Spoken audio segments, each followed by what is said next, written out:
पर्युषण ये पावन पुनीत पर्व है। इस पर्व के क्रम में क्षमा, मर्दों, आर्जव, उसके पश्चात शौच धर्म का चौथा स्थान है। ज्यों ज्यों मानव में, लोगों में क्षमा, मार्दव, आर्जव धर्म को जीवन में उतारने की दिशा में वृद्धि होती है, त्यों त्यों उस व्यक्ति का जीवन पवित्र और शुचि होता है। शौच धर्म तात्पर्य पवित्रता, आत्मिक शुद्धि, बाह्य शुद्धि से हमारे क्रियाकलापों पर कोई फर्क पड़ने वाला नहीं है, क्योंकि जब तक हमारा मन शुद्ध नहीं होगा तब तक हमारी सभी क्रियाएं दिखने में सही हैं, लेकिन वास्तविकता में तो वे अशुद्धि हैं। इसलिए अशुचि का दूसरा पक्ष लोभ है। मनोवृत्ति कभी अच्छी होती है, कभी अच्छी नहीं होती है, लेकिन जब लोभ होता है तो लोभ के सद्भाव में मनोवृत्ति कभी अच्छी नहीं होती है। लोभ व्यक्ति के जीवन के विकास में सदैव रात्रि दिवस में उसे वस्तु स्थिति तक जाने पहुंचने नहीं देती है। लोभ के वशीभूत इंसान कोल्हू के बैल की तरह धन के चक्र में अनवरत भ्रमण करता रहता है और उसकी आंखें बंद रहती हैं, क्योंकि वह लोभ के कारण से स्पष्ट रूप से दिखने वाली बुराइयों को भी अनदेखी नहीं कर पाता है, छोड़ नहीं पाता है। इसलिए कहा जाता है, जब लोभी धनवान व्यक्ति जब मरता है तो वह मर करके अपने ही खजाने में सर्प बनता है। पूर्व में कथानक अनेक प्रसिद्ध भी हैं कि जैसे लोभदर सेठ, जिसके बाद अथाह माया और धन था, लेकिन फिर भी वह लोभ के वशीभूत था और अंतोगत्वा वह अपने उस धन के किए गए संग्रह के धन को देखने के लिए, गिनती करने के लिए अपने खजाने में पहुंचा और वह वही मृत्यु को प्राप्त हो गया। मृत्यु को प्राप्त होने के बाद उसी खजाने में मर करके सर्प बन गया। धनवान व्यक्ति धन को भोगता नहीं है, केवल धन की रक्षा करता है। उसके भोगने की वह क्षमता समाप्त हो जाती है। धन को भोगने के लिए धन त्याग करने की कला चाहिए। जिसने त्यागा, छोड़ा, उसने ही उस धन को भोग पाया है। इसलिए संसार में बाह्य द्रव्यों को, धन आदि का त्याग करने वाला ही भोग सकता है। यहाँ छोड़ना का अर्थ ही भोगना है, क्योंकि पुण्य कर्म के उदय में ही व्यक्ति उस धन का सदुपयोग दान आदि के माध्यम से कर पाता है, तभी उसे भोगने का अवसर प्राप्त होता है। पाप के उदय में वह व्यक्ति कभी उस धन को त्याग नहीं पाता है, तो भोग भी नहीं पाता है। प्राचीन समय की बात, उस जमाने के धनपतियों में और आज के धनपतियों में बहुत बड़ा अंतर है। शब्द शास्त्रियों का कथन है, सेठ शब्द श्रेष्ठी से बना है। उस जमाने में सेठ शब्द बड़े गौरव के साथ में लिया जाता था, और आज के समय में वह गाली बनकर के तैयार हुआ है। क्योंकि उस समय के जमाने में व्यक्ति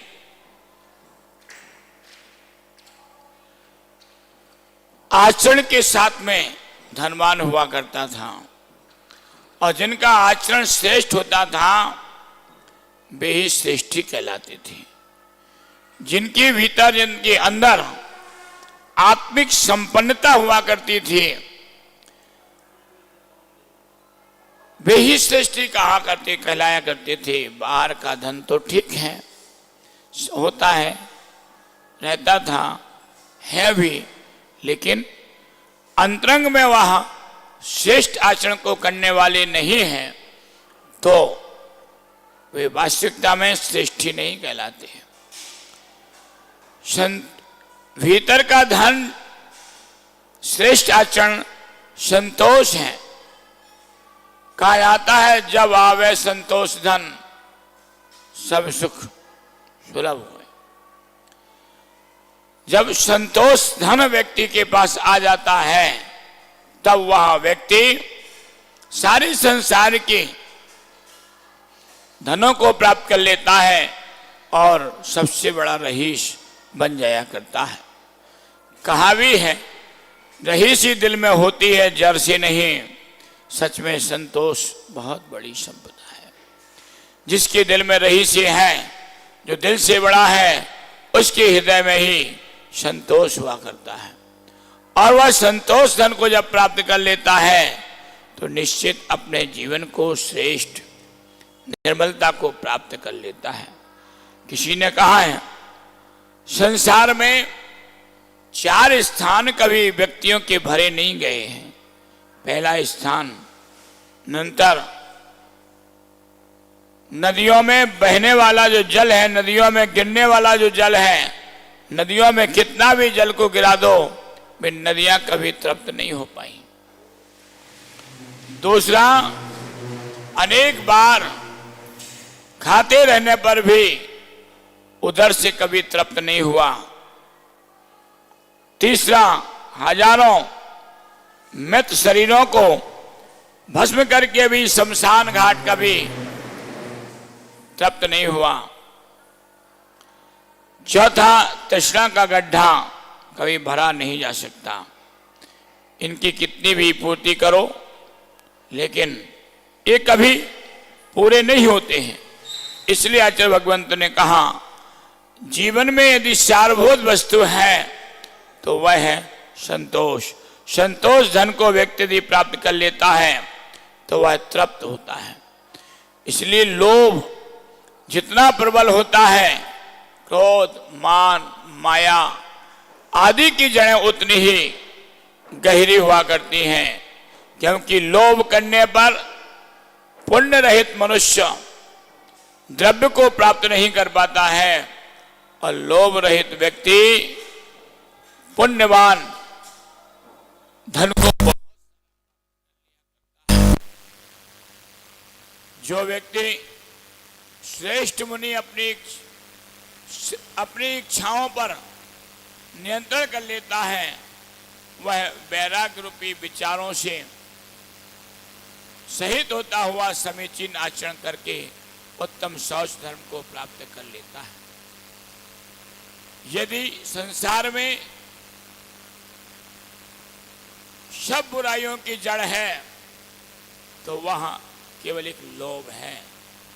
लोभ में अनेक प्रकार की आपदाएं, विपदाएं, अपावनताएं आदि सारी की सारी बुराइयां समेट करके आ जाया करती हैं। इसलिए बंधु, जीवन में निर्मल शौच धर्म को यदि प्राप्त करना है, कर लिया है, करना है, तो लोभ को छोड़ना पड़ेगा। संतोष रूपी जल से जो तीव्र लोभ रूप मलपुंज को धो देता है, तथा भोजन की गृहता से रहित होकर के अपने जीवन को विमल और निर्मल बनाता है, उसके ही वहां शौच धर्म आता है। आचार्य भगवंतों ने कहा कि तृष्णा का अस्तित्व बड़ा अजीब व गरीब है। वह मरती भी है और नहीं भी मरती है। उसे लोग मार भी सकते हैं। कौन? जो अमरता के पुजारी हैं या इसके मर्म को जो जानते हैं। शेष को वह अपने अंतर्गत ग्रहण कर लेती है, हिंसक पंजों में वहां जकड़ लेती है। केवल तप और साधना के पंजों के द्वारा ही वह लोभ जकड़ा जाता है।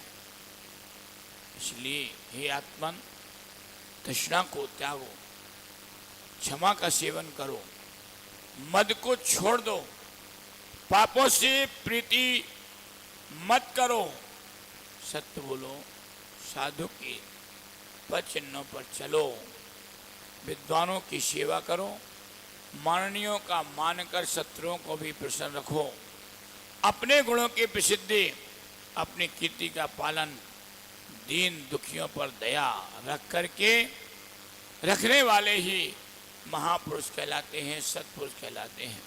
संसार में आशा और तृष्णा के समान दुखदाई मनुष्य को बंधन में बांधकर इहलोक और परलोक को बिगाड़ने वाला यदि कोई है तो वह है तृष्णा। धन की तृष्णा जिसकी नहीं है वही सुखी बन सकता है। इसे धन से नफरत है, वह देवताओं का भी देवता है। कहा जाता है बंधन में कौन? विषयी। बंधन विमुक्ति क्या है? विषयों का त्याग। नरक क्या है? अपनी देह। और स्वर्ग क्या है? तृष्णा का नाश। यानी तृष्णा का नाश कर देने से जीवन हमारा स्वर्ग के समान मधुर बन जाया करता है। महानुभाव, यदि मनुष्य भले ही बूढ़ा हो जाए, लेकिन मनुष्य के बूढ़ा हो जाने पर भी उसकी तृष्णा कभी बूढ़ी नहीं होती। बुढ़ापे में यह तेज धारदार हो भी जाती है और मृत्यु पर्यंत मनुष्य को अपने चक्र में फंसा करके रख के उसका सर्वनाश कर दिया करती है। आचार्य भगवान कहते हैं यह तृष्णा, यह लोभ परलोक और इहलोक दोनों जगह दुखों की उत्पत्ति का कारण है। जिसका पार पाना अत्यंत कठिन है। तृष्णा रूपी नदी आपने दोषों सम्यक ज्ञान रूपी नौका को के द्वारा पार करने में कारण बन जाया करती है। इसलिए अगर तृष्णा कभी सुख का कारण नहीं बन सकती है, जब भी बनेगी वजह बनेगी बैर की, हिंसा की, अत्याचार की, विकृति की, संक्लेश की, क्रोध की, मान की, माया की, लोभ। इसलिए तृष्णा के लिए तपस्वी जनों ने त्यागा है, क्योंकि तृष्णा एक प्यास है, वह अपराजित है। उसकी ताकत को कोई आज तक परास्त नहीं कर पाया। यदि उसकी ताकत को परास्त कर पाया तो तपस्वी जनों ने, दिगंबर संतों ने, संतोष तप है, तृष्णा ताप है, तप का परिणाम शुद्धता और शुभ्रता है, ताप का शक्ति क्षय है। इसलिए बंधो, जीवन में इस तृष्णा को समाप्त करके शरीर के जीर्ण होते होते बाल भी जीर्ण हो जाते हैं, दांत जीर्ण होते या हो जाते हैं, आंख और कान जीर्ण हो जाते हैं, परंतु एक तृष्णा जीर्ण नहीं हो पाती है।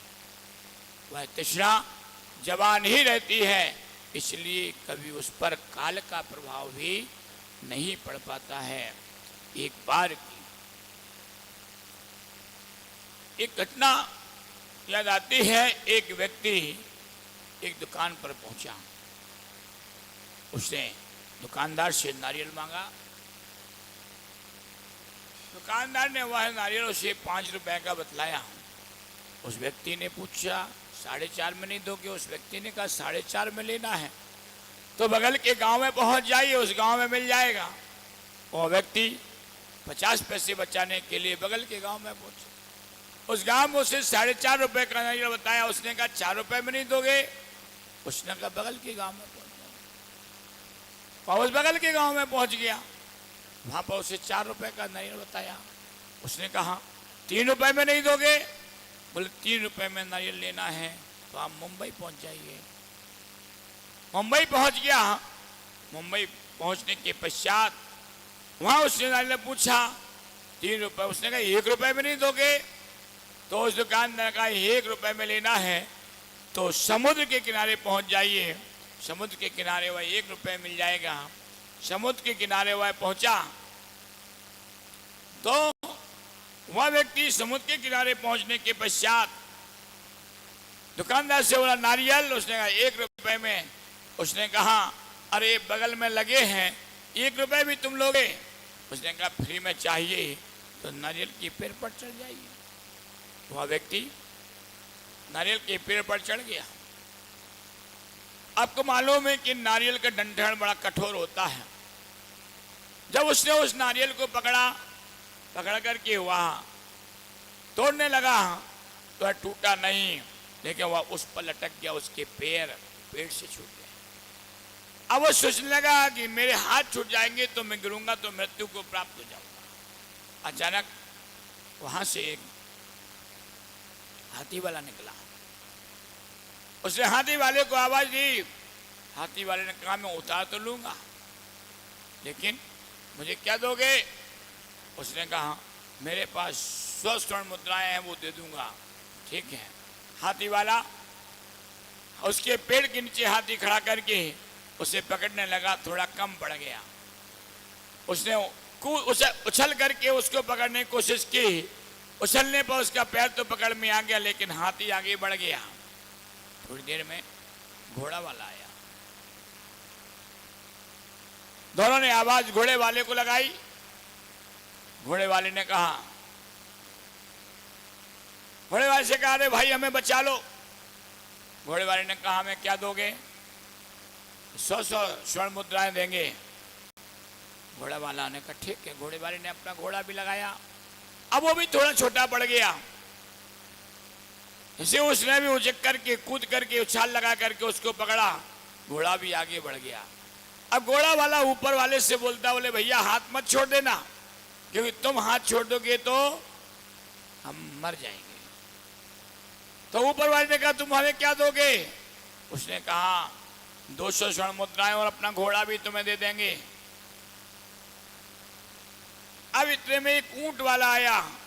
ऊंट वाले को देख करके तीनों चिल्लाए, अरे भैया हमें बचा लो, उतार लो। उसने कहा ठीक है लेकिन दोगे क्या? तीनों ने कहा 100 स्वर्ण मुद्रा देंगे।